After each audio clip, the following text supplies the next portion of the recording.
Hello. My name is Melenbrinks, and I will be talking about childcare availability.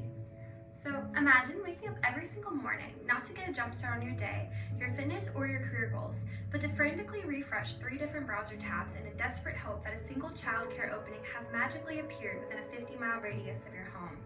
This isn't a rare worst-case scenario. It's an exhausting daily reality for millions of working parents across our country who are forced to choose between keeping their jobs and quitting because there's simply nowhere safe or affordable to send their children. As community members, we can often view childcare as a personal hurdle, a private puzzle for individual families, but the truth is much bigger. Our entire regional economy and workforce infrastructure rely entirely on parents being able to show up for work.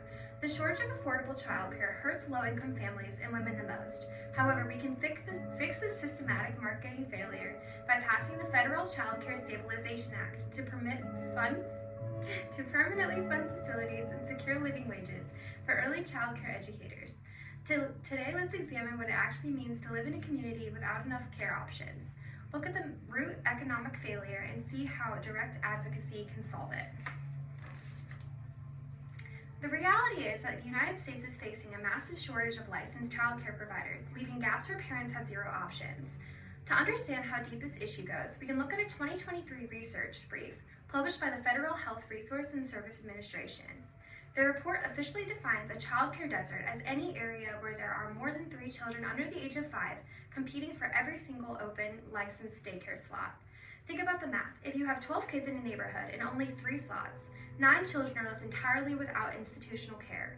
Even more staggering, this same federal report notes that over 50% of people in the United States currently lives in one of these deserts, with the absolute worst hit areas being rural towns and low-income urban neighborhoods. When these daycares close or reach capacity, the burden falls directly onto the parents, local businesses, and our economy. Parents face massive burnout and financial stress, often turning to unregulated babysitting setups or dropping out of the workforce entirely to care for their kids. This crisis actively damages our business productivity. For instance, an April 2024 opinion poll conducted by the Small Business Majority Organization found that 56% of small business owners have had to miss work themselves due to childcare issues. Furthermore, their study reveals that over half of employers report significant declines in employee productivity because their staff couldn't access care. When employees are constantly stressed or forced to call in sick, small businesses lose revenue and face high turnover rates. The lack of care options ripples out and weakens our entire economic community. The ultimate reason this problem persists is that the economic model underlying daycare operations is completely broken.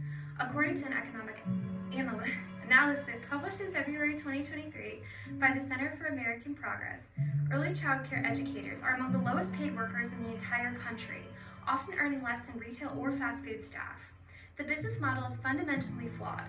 Daycares are legally and rightfully required to maintain high staff-to-child ratios for basic safety, but they cannot pay those workers a livable wage without charging families tuition rates that normal parents simply cannot afford.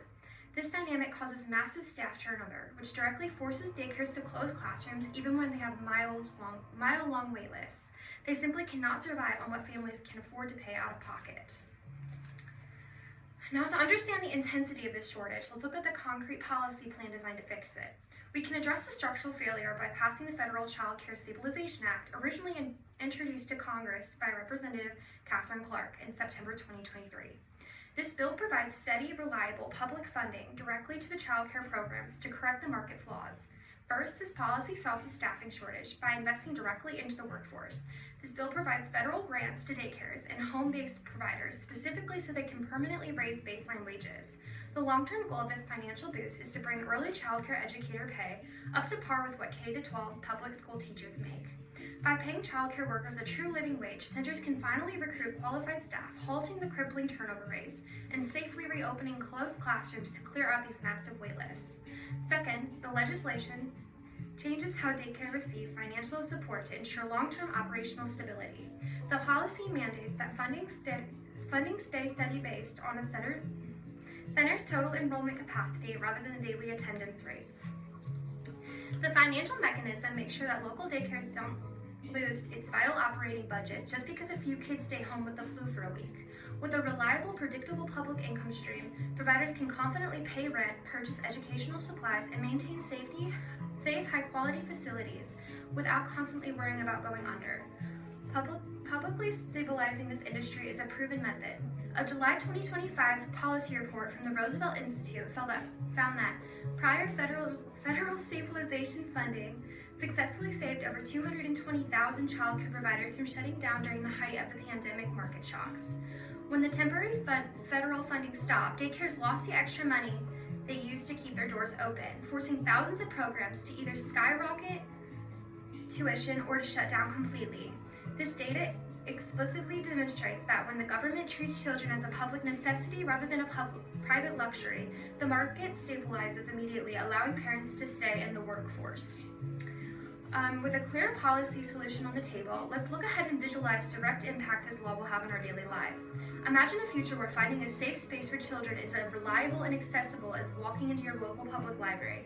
If we pass this legislation, low-income families will no longer have to sacrifice an entire paycheck just to afford safe, licensed care.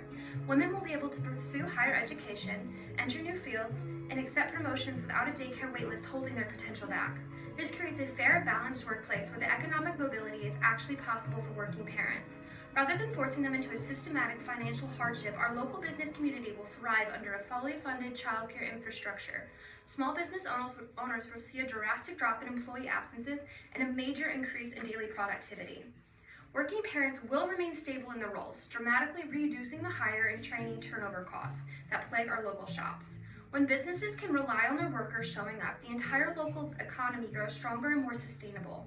On the other hand, if we remain passive and allow this legislation to fail, our current care system will completely collapse. Childcare deserts will expand rapidly, forcing hundreds of thousands of additional parents, mostly mothers, to drop out of the workforce entirely. Safe, licensed care will become an exclusive luxury reserved only for the wealthy, widening the social economic gap before children even start kindergarten. Doing nothing means we accept a system where safe childcare is a privilege for the few, leaving everyone else behind. In conclusion, to prevent this collapse, we need to move beyond talking about the problem and take immediate direct action. We've looked at how childcare shortages trap working families, why local daycares are struggling to stay open, and how the Child Care Stabilization Act can fix the root of this economic failure. So I'm asking you, please pull out your phone right now. Open your web browser, head over to senate.gov or house.gov, and type your zip code into the Representative Finder tool. By taking just 2 minutes to look up your congressional representatives and send a message, you are forcing Washington to pay attention to working families instead of letting this bill get buried in political gridlock. I printed out and I'm holding a quick 3-second email template right here.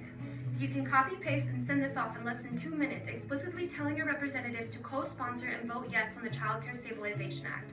Childcare isn't a luxury. It isn't just a personal problem. It is a fundamental background of our entire economy. Let's make sure we build a system that actually holds families up, so no parent is left stranded. Thank you.